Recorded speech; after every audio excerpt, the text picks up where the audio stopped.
Hey Sopranos fans, welcome to another Machiavellian Monday here on Soprano Street, and today we will be evaluating Corrado Junior Soprano. Now, before getting started with his evaluation, I would like to take a second to answer a question that I have been getting regarding whether or not I will ever do any episodes on other shows, movies, gangsters, etc. And yes, I will, but not on this channel. Everything that is not Sopranos related will be on my other channel, Bully Whispers, which launches today with a Machiavellian Monday of its own, How Machiavellian Was Vito Corleone. There's a link in the description if you are interested in checking it out, but let's get back to Junior Soprano. When evaluating Junior from a Machiavellian standpoint, only a short period of what we see of his life really comes into play. While he was always a proficient schemer, Machiavellianism is much more specific than who was the best schemer, and its strategies are meant for leaders or aspiring leaders. With that in mind, nothing from the Many Saints of Newark will be included because A, he was content in his brother's shadow, B, we don't see enough of him to really get a sense of his strategy, and C, the only thing we really get to see is exactly how insecure he is, which is something Hesh already told us from the beginning. Man is driven in toto by his insecurities. Also, nothing after Richie April's death will really come into play, because after that Junior is more consumed with his health and trial, and seems to have resigned himself to being Tony's subordinate, only really chiming in otherwise when he feels insulted, and then obviously after that, once he starts to slide downhill mentally, it's really no use evaluating him. With that context in place, we will evaluate Junior during 3 time periods. First, the period between Jackie Sr. getting sick and his death. Second, the period between when he was supposedly made boss and his arrest.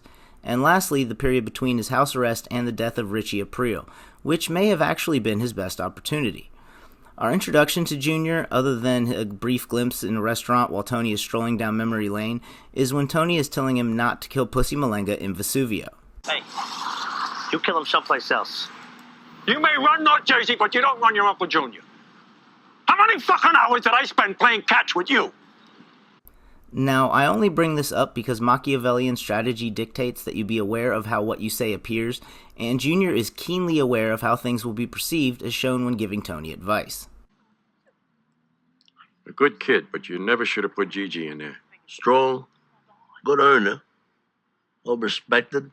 Not by that crew. To them, he's a gibbeline coming over to butt in. They don't trust him. They undermine him. On top of that, you got Ralph now pissing in their ears. Any day you'll have a mutiny on your hands. So I take Gigi out. What kind of message is that send? That you're indecisive and unsure of yourself. Yet his insecurities lead to him acting like a petulant child. Now, I'm not just bringing this up to show that he's insecure, we already knew that. Rather, I brought it up to show that Junior possesses a decent understanding of Machiavellian strategy, but his insecurities prevent him from implementing them appropriately, and this is something that we will see again. Now, in the period immediately prior to Jackie Sr.'s death, Junior was robbed twice and, as a response, killed Brendan Falone and beat up Christopher. In addition, he also attempted to get Christopher moved over to his crew. That nephew of yours we gave a high colonic. He earns good. He's coming up. Okay. He works for me now. While this move definitely has a different context to it now that we know he killed Chris's father, it also served as a sort of keep your friends close and your enemies closer type of thing, and if it had played out, Machiavelli points out that often princes in the end will find more fidelity with those who were initially distrusted than from those who were initially trusted. Now, this never ended up happening and is better seen in the relationships between Tony, Big Pussy, and Bobby Bacala, but if it had, it might have worked out well for Junior. As it happened, Jackie Sr. died and Junior was named boss. It is important to note at this point that Junior didn't know it was a farce, and he thinks his nephew is handing over the reins with a price. One thing. You know I can't be perceived to lose face, right? So, Bloomfield and the paving union. It's my asking price. Now, Machiavellian strategy dictates that when acquiring a territory through secret favor, you must take into account the person's motives, and this is where things get tricky for Junior. Unless their motive is a genuine affection for you, Machiavelli asserts that they can't be trusted, and Junior would have legitimate reasons to believe Tony's actions were due to a genuine affection. Unfortunately for Junior, however, Tony's motives was ambition. The funny thing about Junior being made fake boss is that Even if it wasn't fake, his own insecurities probably would have left him in a place where he was always chasing and was never really able to settle into the position.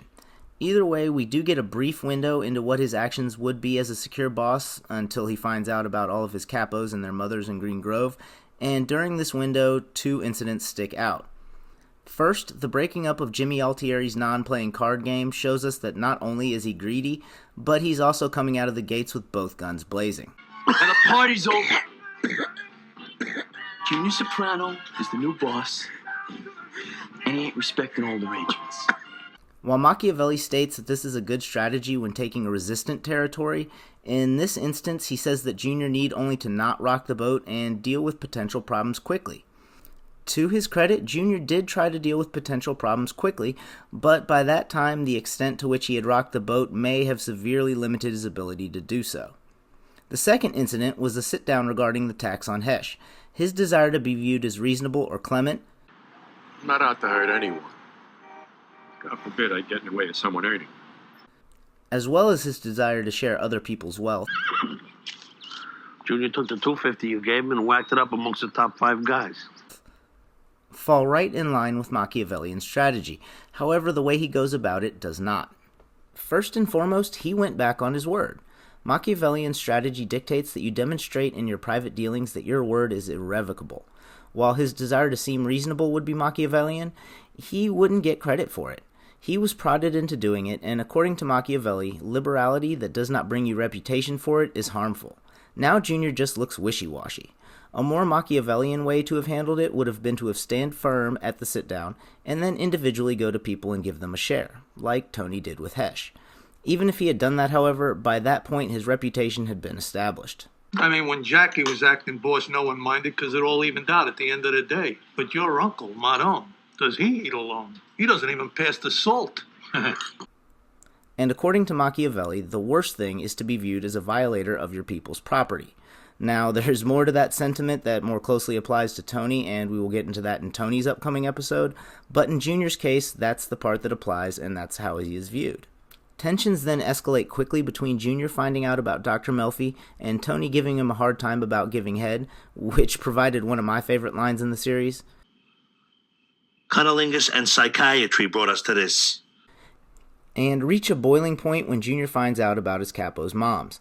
He puts out a hit on Tony, which fails, and his lack of a quick follow-through allows Tony to find out he was behind it. In short order, Chucky Signori and Mikey Palmisi are killed, and Junior is arrested. Keep on knocking, but you can't come in. At this point, Junior is under house arrest and left with only Murph, Beppy, and Bobby Bacala. Hardly a formidable crew. And then Richie Aprile gets let out of jail. From a Machiavellian standpoint, he was an almost textbook perfect number 2. He was willing to join his fortunes entirely with Junior's. You tell me this is the way it is, and so be it. You tell me otherwise, I'm yours, Junior. Whatever, whoever. You just say it. And he also provided the stern governor that strategy would dictate was necessary at that point, since they would be facing resistance. He would also provide the lightning rod that Junior would need to distance himself from the violence, and in doing so, create an environment where people would expect to be treated harshly, and Junior would be viewed as generous when he intervenes. All of this would be necessary under Machiavellian strategy. Here, Junior begins to tie Richie's fortunes to him by getting involved in a couple ventures together, but primarily through dealing coke. Now, as the audience, we should have known how heavily Junior was involved in the drug trade by the fact that apparently Frank Lucas is present at their secret meetings, but either way, Junior uses it to make sure that not only is Richie loyal to him, but is also bitter towards Tony. Junior now has his co-conspirator, and all he needs to make his move, according to Machiavelli, is allies, or in this case, people who will just go along with it. Break it down, June. What choices he leave us? You need allies to do what you're thinking about. Albert Barisi didn't like what he was hearing. And by extension, Larry Barisi, biggest fucking crew in the family. Now, the Barisis were possibly the worst people to approach despite their discontent because of Larry's situation.